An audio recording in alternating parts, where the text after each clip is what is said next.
যে TIB doctor Iftekharuzzaman প্রধানমন্ত্রী তারেক রহমানের সাথে বৈঠক করে বলেছে যে আমরা দুর্নীতির বিরুদ্ধে সমাবেশ করতে চাই। এই এক টিআইবি একটা ডিবি স্টেট, সেই ডিবি স্টেটের অর্থায়নে একটা ধোঁকা দিয়ে এই ট্রান্সপারেন্সি ইন্টারন্যাশনাল নামে এই বাংলাদেশের মানুষকে সুজন নির্যাতনের নেপথ্যের তারা অন্যতম কারিগর। আমি দৃঢ়ভাবে ঘৃণা করি এই ইফতেখারুজ্জামানের বিরুদ্ধে। এই ইফতেখারুজ্জামান দুর্নীতির বিরুদ্ধে জাতীয় সংস্কার কমিটির চেয়ারম্যান ছিল, তখন সে কি দুর্নীতির বিরুদ্ধে কি ভূমিকা রেখেছে।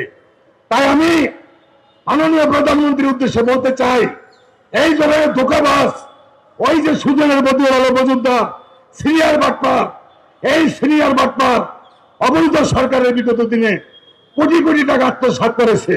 এখন সে নানাভাবে এই সরকারের সাথে যোগসাজগ করে কোটি কোটি টাকা আত্মসাৎ করার ধান্দায় বসে আছে। তাই এই ধরনের যারা নাকি বিভিন্ন সংগঠনের ব্যানারে বাংলাদেশের মানুষকে ধোঁকা দিয়ে এই মজলুম জনগোষ্ঠীর হক যারা বঞ্চিত করতেছে, তাদের বিরুদ্ধে এই পবিত্র শহীদ মিনারে মহাসমাবেশ করবে ইনশাল্লাহ। যদি বর্তমান সরকার এবং বিরোধী দল এই দুর্নীতির বিরুদ্ধে, আমাদের 11 দফা বাস্তবায়নের বিরুদ্ধে কোনো গণবেশি করে, আমরা বাংলাদেশের 87% মুসলিম জনগণকে নিয়ে মহাসমাবেশ করব।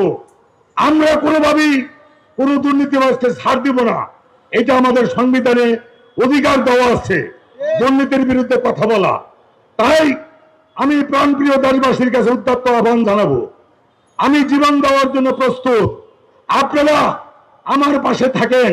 ওই যে আমার পাশে বসবাস করে আমার ধানমন্ডিতে এই বাংলাদেশের সবচেয়ে বড় মাফিয়া, ওই ফ্রেশ গ্রুপের মুস্তফা কামাল 17 ফিট উঁচু ওয়াল করে কাশিম বাজারে কুটি বানিয়ে তার মেয়েদেরকে নিয়ে বসবাস করে। ওই বাড়ি আমরা ঘেরাও করব। ওই ফ্রেশের মুস্তফা কামালের 71 টিভি আমাদের অনুষ্ঠান বর্জন করে, আমরাও 71 টিভি আমরাও তাদেরকে বর্জন করব। কিভাবে 71 টিভি চালায়, কোন আইনে চালায়, সেইটা আমরা মোকাবেলা করব।